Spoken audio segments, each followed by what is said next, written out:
During the holiday season, buying garden gear may be the last thing on your mind, but this is actually a great time to keep an eye out for deals, especially on items you may not splurge on during the regular season. Today, I'm going to share with you 7 garden splurge purchases I've made over the years and whether or not I think they were worth it.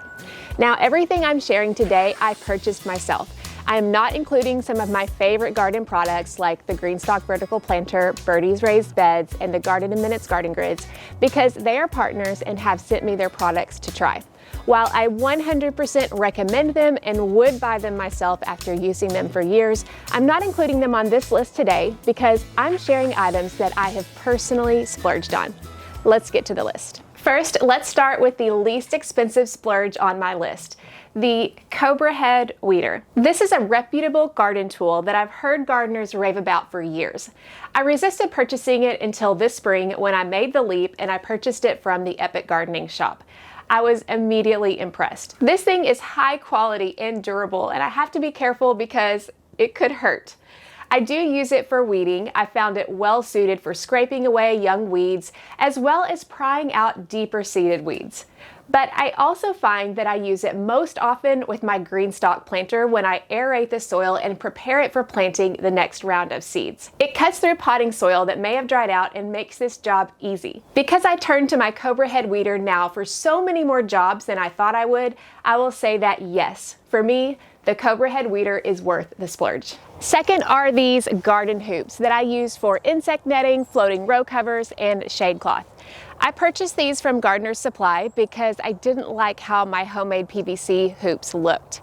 I much preferred the aesthetics of these beautiful garden hoops. Now let me explain the options here before we get to whether I think this is worth the splurge. The super hoops are just these hoops right here. So this is basically what you get. They work really well for low growing plants. These high rise hoops behind me are simply 2 of the super hoops connected together with this little metal piece. The super hoops work really well, but in a 4x8 raised bed, as you see, they are pretty close to the ground. Even the Gardener's Supply website says that these super hoops are best for a 3-foot wide bed, and I would agree. When I use these on my 3-foot wide or even my 2.5-foot wide raised beds, they offer a bit more height and they stay put. But when I put 2 together for these high-rise hoops, I find that they don't always stay as upright. I guess it's because my raised bed soil is so loose, but once a cover is on, I find it hard to bring the hoop back up once it has fallen. Not only that, but the metal connectors are very easily lost, and I haven't been able to find a place to order replacements. This one is a hard one to decide whether it's worth the splurge. The high-rise hoops are about $40 and you get 12 pieces with the connectors, but the super hoops are about $30 for 6. For that price, I would have liked to have a more secure base perhaps, and extra connectors or a way to connect them more easily without the connection getting lost. As it is, I'm glad I splurged on them, but if I had to do it over again, I'd probably look at other options. I still like them better than PVC for sure. I like how lightweight they are and how easy they are to put into the garden. But if you have found something that you like in your garden for hoops that look nice but are also functional, please put the suggestions in the comments. Third is a garden item you'll likely see a lot this time of year, the Aerogarden or a similar hydroponic indoor growing system. In 2022, I splurged and purchased this 6-unit Aerogarden with the intent of growing lettuce and summer herbs like basil in the winter and lettuce and winter herbs like cilantro in the summer. My first winter, I was enamored with the Aerogarden. The plants grew so much faster than expected, and it was a beautiful touch of light and life during the darker time of the year. My first harvest of lettuce in January was so exciting. Well, sort of. When one pot of lettuce didn't even give me enough for one salad, I started to realize the quantity limitations on relying on this 6-unit system. The basil grew amazingly well, but I realized that I don't use that much fresh basil in the winter. If I had, I think the Aerogarden would have been worth it eventually.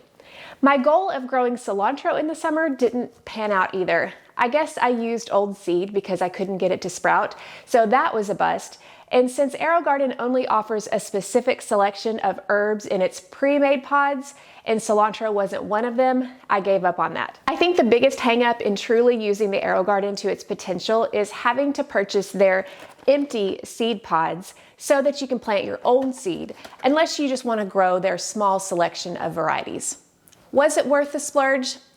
Well, if I lived in an area with a longer winter, it might have been, but living in a 7B climate where I can grow something at least 10 months out of the year with proper planning outdoors, I don't think it was worth the splurge for me. Fourth is a splurge purchase I made on Black Friday several years ago, and that was my first big girl grow light.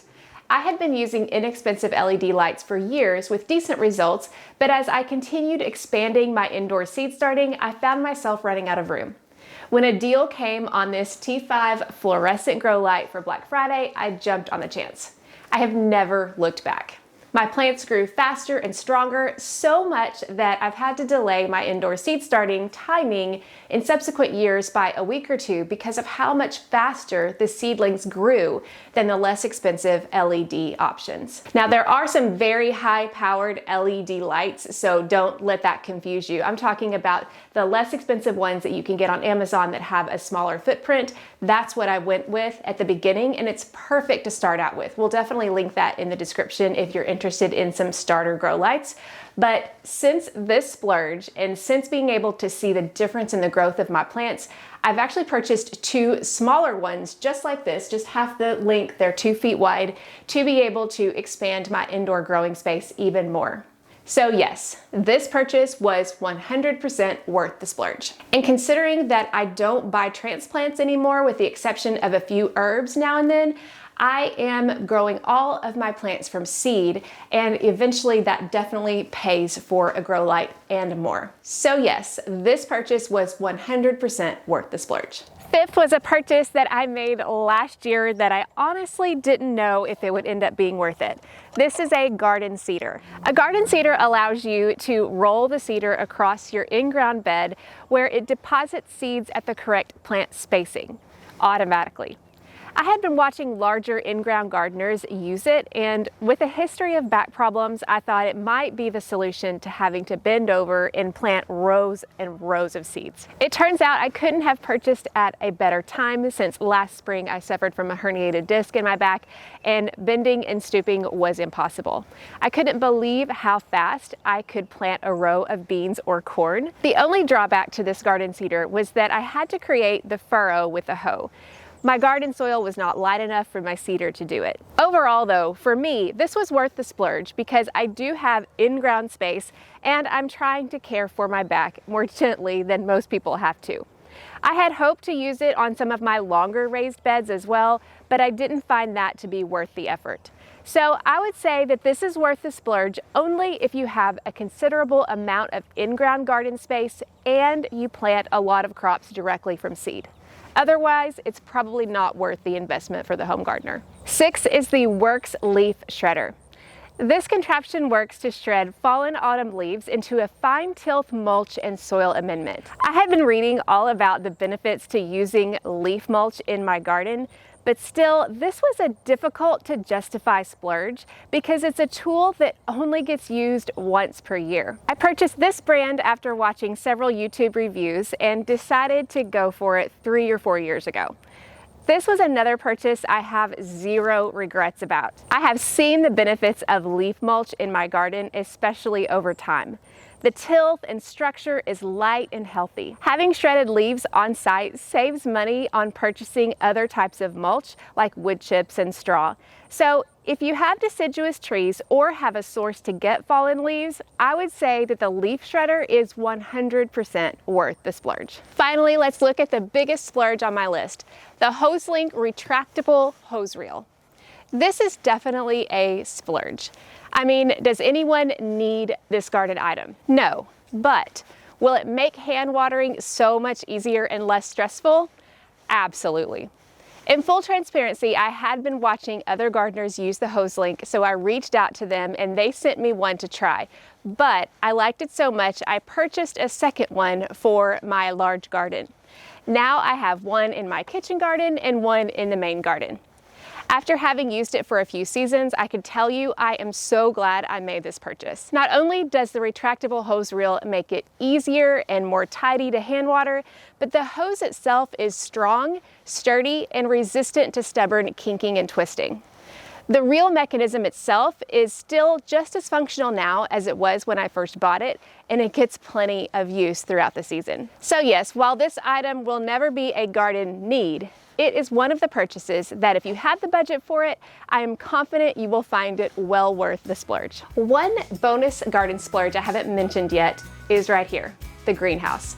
In fall of 2020, I made the splurge purchase of buying my own greenhouse, and I have to say, I have never looked back. Now, as far as the other splurges that we've talked about today, we'll be including links and discount codes when applicable to each of these 7 garden splurges, plus other brands and products I recommend in the description below. Before you go though, tell me if you have any garden splurges that you would add to my list in the comments below.